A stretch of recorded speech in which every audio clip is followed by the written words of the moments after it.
Every day, millions of people scan these little black and white squares to make a payment, to open a menu, to connect to Wi-Fi, to visit a website. But have you ever wondered how a tiny square can store so much information? A barcode stores information in one direction. It can only hold around 20 to 30 characters. A QR code is different because it stores information both horizontally and vertically. QR stands for Quick Response. It can be scanned much faster and store much more data. Computers do not understand letters, they only understand zeros and ones.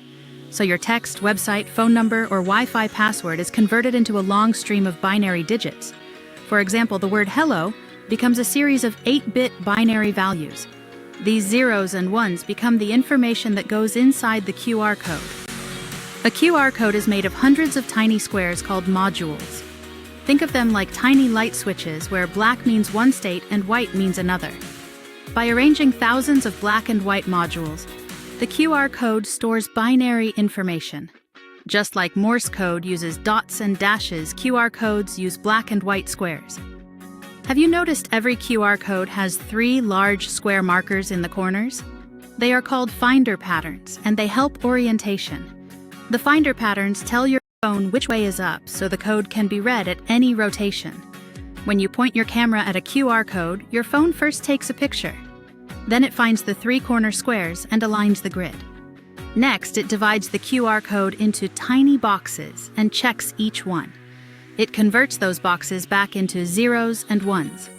Those zeros and ones become a website, a payment request, a contact, or a Wi-Fi password.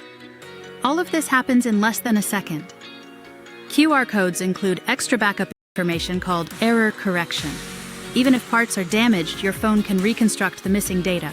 That is why scratched, dirty, or partially covered QR codes still often scan perfectly. A standard QR code can store thousands of characters depending on data type and error correction. Not all QR codes are the same. Some are static, and some are dynamic. A static QR code cannot be changed once created. A dynamic QR code points to a short redirect link that can be updated later. That flexibility is why businesses often use dynamic QR codes. A QR code can be dangerous if it points to a malicious website. Always check that the website address is legitimate before entering sensitive details. Next time you scan a QR code, remember it is a carefully designed pattern that stores digital information. It helps your phone find the correct orientation, includes backup data, and translates tiny squares into something useful. All of this happens in less than a second and powers one of the most common inventions we use every day.